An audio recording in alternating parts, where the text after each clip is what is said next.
Bonjour. La vie est pleine de surprises et on ne sait jamais qui on va rencontrer sur le bord du chemin. Vivre, c'est s'adapter aux circonstances, aux changements. Vivre, c'est parfois survivre.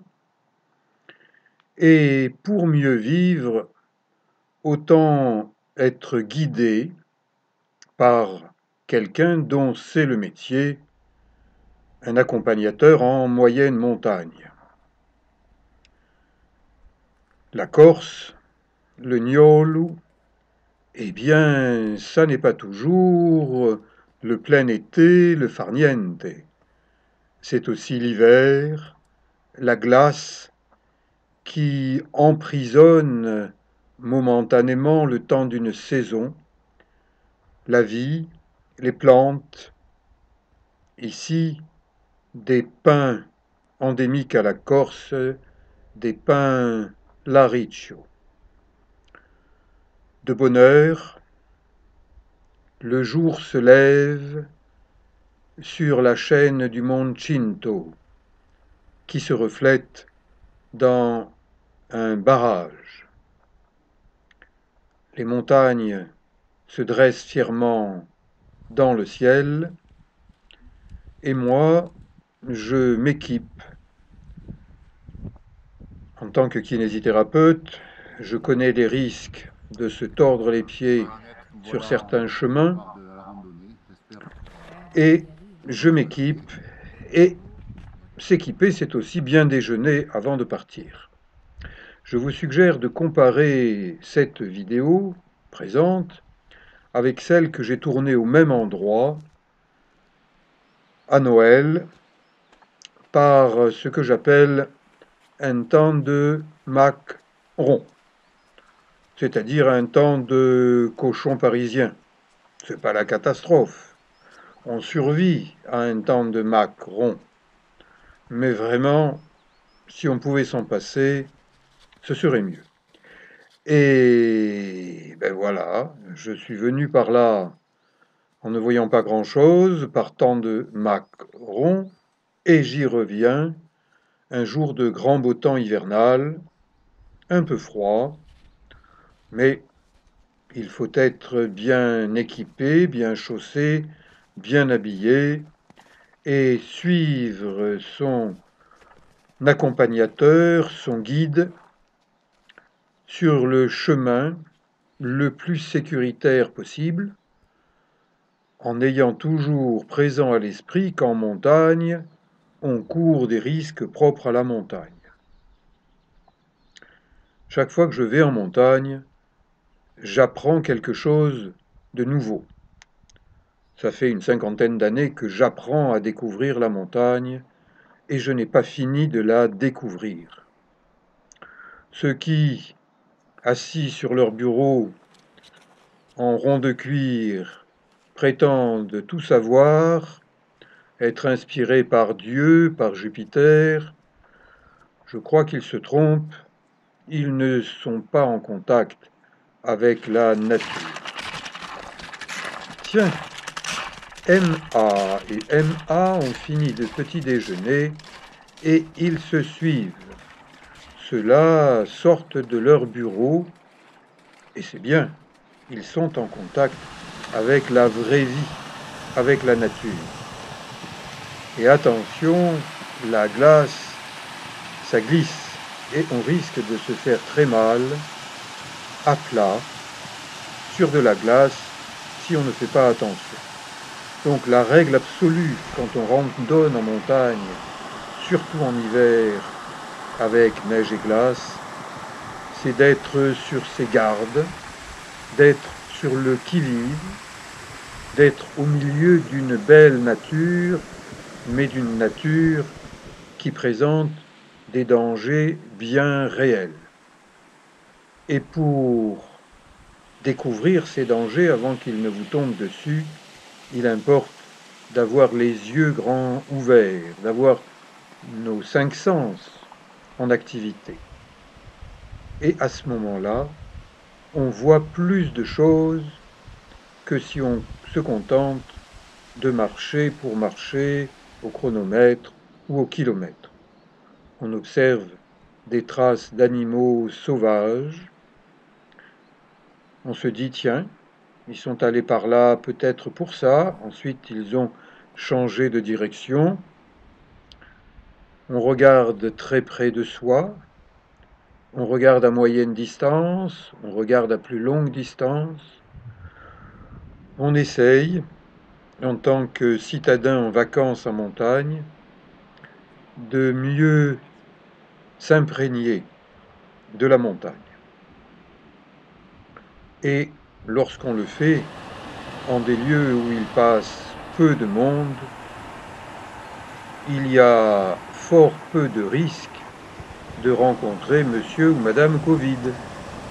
Donc, je me sens beaucoup plus en sécurité là, en randonnant en montagne, même s'il faut traverser sur une planche de bois et que je risque de tomber, eh bien, je risque moins que lorsque je suis en ville, dans une grande surface, dans les transports en commun ou dans des bâtiments administratifs. Il y a quelques jours, je suis allé aux impôts à Toulon et j'ai été reçu entre deux portes, entre deux murs. J'ai eu l'impression d'être un pestiféré. Découverte de la montagne, du milieu montagnard et des gens qui vivent l'été dans des bergeries avec leurs troupeaux. Eh bien, être berger en Corse, ça n'est pas une sinécure. Les éleveurs font un métier extrêmement dur, difficile, prenant. Et de temps en temps, la nature leur joue des tours. Il leur arrive d'avoir un peu d'humour et de construire un bonhomme de neige. Ça fait sourire. Eh bien oui, ayons un peu d'humour, ça aide à mieux vivre. Et un test avec Éole. Éole, c'est le dieu des vents. Eh bien, Éole a mis Jupiter par terre. Je me dis, c'est un présage. Bon, il y en a une qui est un peu soufflée par le vent, mais elle a l'air de résister. J'admire cette belle nature en tenue hivernale, avec la fonte des neiges qui crée des ruisseaux qui grossissent, deviennent torrents et sautent de rocher en rocher sous forme de cascades. Eh bien, les gens qui restent sur leur rond de cuir ne savent pas ce qu'est la nature, comment la nature évolue d'une saison à l'autre. J'ai la chance de pouvoir prendre des vacances de temps en temps, venir une semaine pour marcher en Corse et pour constater les dégâts que fait la nature sur une bergerie, sur des bergeries. Je me demande si on va reconstruire, si les hommes des montagnes vont avoir le courage, la force de revenir relever ce que la nature a abaissé.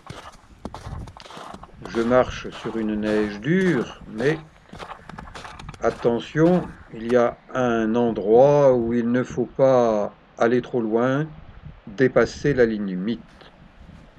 En montagne, il faut savoir où est sa limite, jusqu'où on peut descendre. Et mon accompagnateur est allé récupérer le masque de Manu qu'une rafale de vent a emporté. Car ce masque m'est précieux.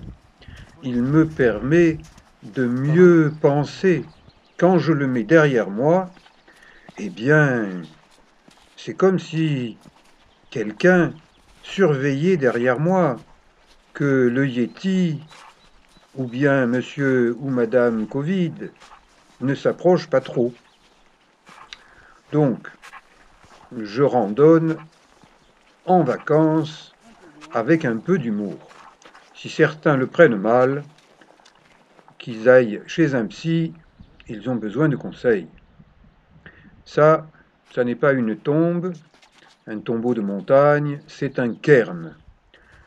Il a été fabriqué par les randonneurs qui sont passés par là et qui ont rajouté un caillou au caillou. Parce que quand il y a beaucoup de neige, des traces de peinture qui indiquent qu'on est bien sur un sentier, ces traces disparaissent parfois. Alors que ces tas de pierres, s'ils sont assez conséquents, on les voit. Donc, il est bon, si vous marchez en montagne, de rajouter votre pierre aux pierres, afin que d'autres randonneurs sachent qu'ils sont sur un sentier. Peut-être le bon sentier, peut-être un autre sentier.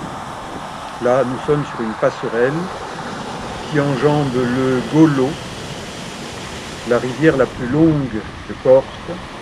Et moi, eh bien, regarde, je me prends pour Robocop et je monte bien les bras et je monte bien les jambes et je marche d'un bon pas. Et maintenant, si vous voulez marcher encore mieux, vous dites marron bidon, marron bidon, marron bidon. Eh bien, moi, ça m'aide à marcher avec encore plus de dynamisme parce que je suis inspiré par les dieux, par Jupiter, par Éole, et même par Neptune et Poséidon, qui eux s'intéressent à l'eau, à la mer. Je suis revenu ici guidé par l'accompagnateur en moyenne montagne, par un chemin différent de celui que nous avions emprunté à Noël, parce que cette cascade, elle est absolument superbe, magnifique, grandiose. Elle était dans le brouillard, aujourd'hui elle est dans le soleil, et j'ai envie de m'y baigner. Mais approcher dans les derniers mètres cette cascade n'est pas si facile. Et là encore, moi qui suis un citadin, un Toulonnais, quand je viens en Corse, eh bien, je demande conseil à plus fort que moi à un accompagnateur en moyenne montagne, un gars du coin, qui connaît chaque rocher, qui connaît les dangers de la montagne. Et regardez, il y va prudemment, parce que les rochers, avec de la neige, avec de la glace, ça glisse. Et il ne faut pas glisser.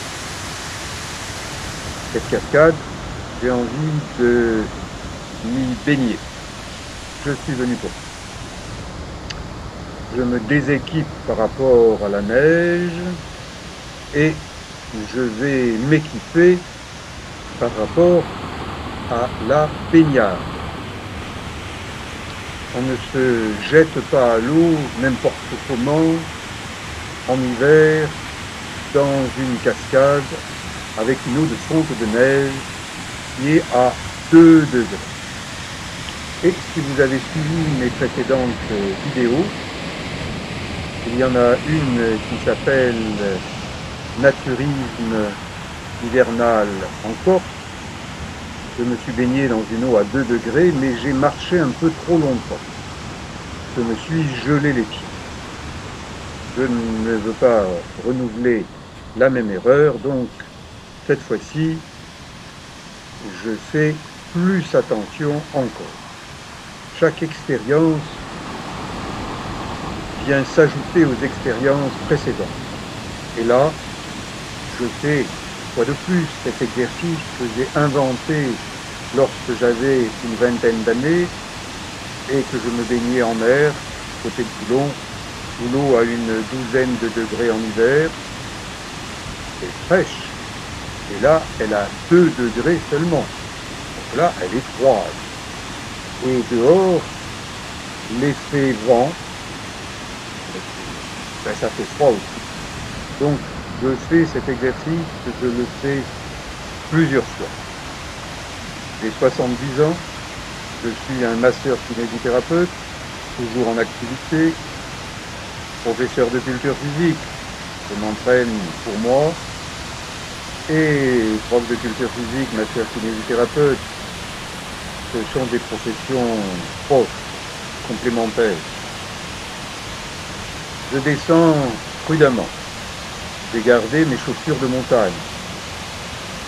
Soyez bien chaussés en montagne. Lorsque je vois des gens en basket, en tenue de ville, je me dis, si jamais le temps devient mauvais, ils risquent d'avoir mal. Je répète à nouveau cet exercice. 100 fois sur le métier, remettez votre ouvrage. Et je saute sur le rocher, j'ai failli chuter. J'ai ma petite caméra GoPro à la main. Attention, toutes les GoPro ne marchent pas bien. J'ai souvent eu des pannes. Allez voir certaines de mes vidéos. GoPro marche mal. Et de temps en temps, GoPro marche bien. Eh bien, je vous montre les bonnes images plutôt que les mauvaises. Images filmées avec la deuxième GoPro. Le moment est venu, moins il approche, vous me baignez. J'enlève mes chaussures de montagne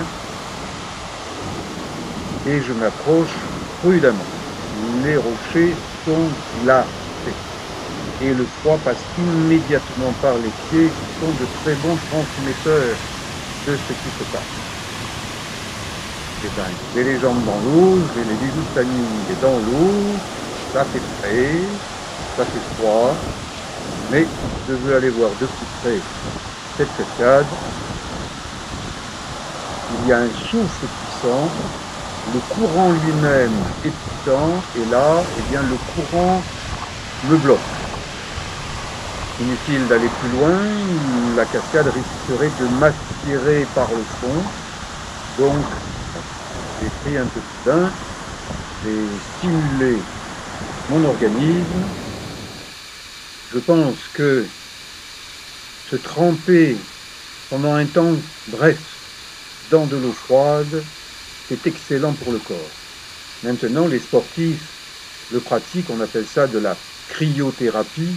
Eh bien moi, cette cryothérapie, il y a 50 ans que je la pratique et elle me permet, à 70 ans, d'avoir une condition physique meilleure que celle de ceux qui restent dans leur bureau et font de grands discours. D'ailleurs, vous voyez, j'ai amené Mani, son masque, derrière moi pour lui apprendre ce qu'est la montagne, ce qu'est l'eau froide, lui qui s'est fait construire sur le fort de Brégançon, aux frais du contribuable, une piscine.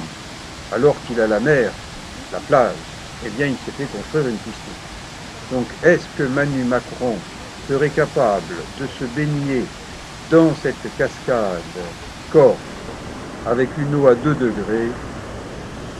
J'en doute pas. Mon accompagnateur, Louis Moulins, me montre le chemin, parce que traverser ce petit torrent de l'eau n'est pas si facile. Certains rochers sont recouverts de neige, de glace, et il ne serait pas bon de tomber. Mais c'est une démonstration sécuritaire et je suis l'itinéraire de l'accompagnateur. Maintenant, je redeviens kiné, je redeviens prof de culture physique et je me fais des exercices. Bientôt, je vous montrerai une vidéo d'exercice adaptée à la montagne, adaptée à la randonnée. C'est le moyen de durer que de faire des exercices adaptés aux activités qu'on a, quelles que soient ces activités. Je vous dis donc à bientôt pour d'autres randonnées en Corse, dans le Var et ailleurs, lorsque nous pourrons voyager plus facilement. Merci beaucoup pour votre attention.